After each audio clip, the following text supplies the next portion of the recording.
Good evening बच्चों। आज मैं आपको सामान्य विज्ञान के महत्वपूर्ण प्रश्न का पार्ट 1 बताऊंगा।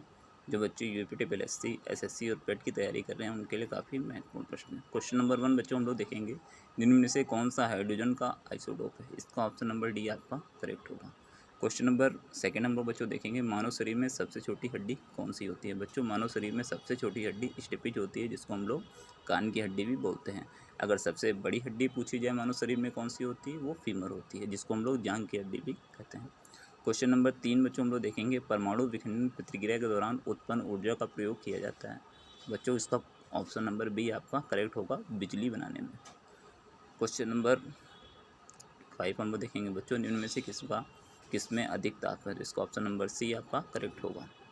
क्वेश्चन नंबर 6 बच्चों हम लोग देखेंगे, इनमें कौन सी महामारी और स्थानिक दोनों प्रकार की बीमारी है। तो बच्चों इसका ऑप्शन नंबर बी आपका करेक्ट होगा। हैजा बीमारी होती है वो महामारी और स्थानिक दोनों प्रकार की बीमारी होती है। क्वेश्चन नंबर 7 बच्चों हम लोग देखेंगे, कार्य का मात्रक क्या है। तो बच्चों कार्य का मात्रक जूल होता है, तो इसका ऑप्शन नंबर ए आपका करेक्ट होगा।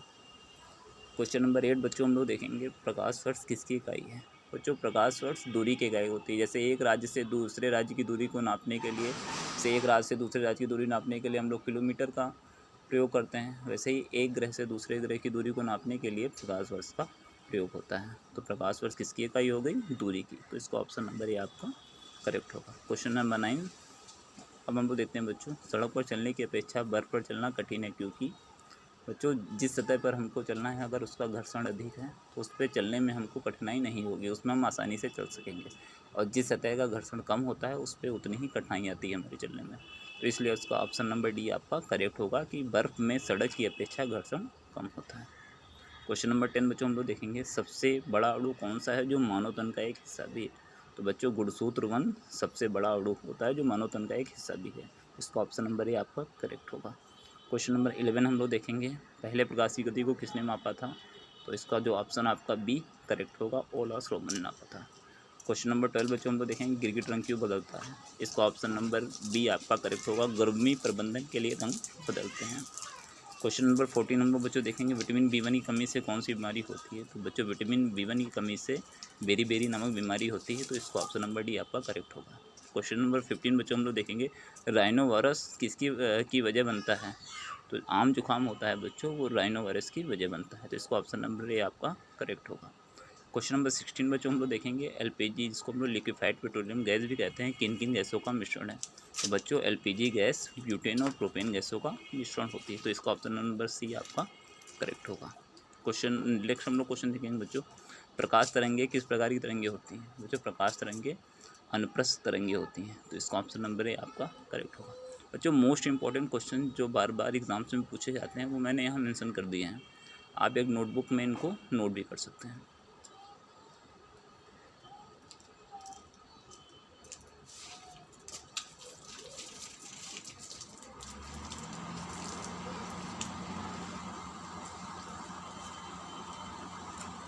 मोस्ट इंपॉर्टेंट क्वेश्चन है बच्चों, जो कई बार एग्जाम्स में पूछे गए हैं, तो आप लोग इसको नोट जरूर कर लें। अब बच्चों लास्ट में मैंने थोड़ा नोट्स दिए हैं, जैसे सोने का शुद्धतम रूप बनाया गया है। बच्चों सोना जो होता है जनरली 3 कैटेगरीज में होता है, 18 कैरेट, 22 कैरेट और 24 कैरेट में। 24 कैरेट की ज्वेलरी नहीं बनाई जाती क्योंकि वो बहुत ही मुलायम होता है। ऐसे में 24 कैरेट सोने से बने गहने की बड़ी ही आसानी से डिजाइन खो देंगे। ऐसे में उस सोने को थोड़ा सख्त बनाने के लिए उसमें अन्य धातुएं भी मिलाते हैं। जनरली बच्चों होता है क्या है, सोना बहुत ही मुलायम होता है, उससे आभूषण जल्दी नहीं बन पाता है, इसलिए उसमें अन्य धातुएं मिलाई जाती हैं।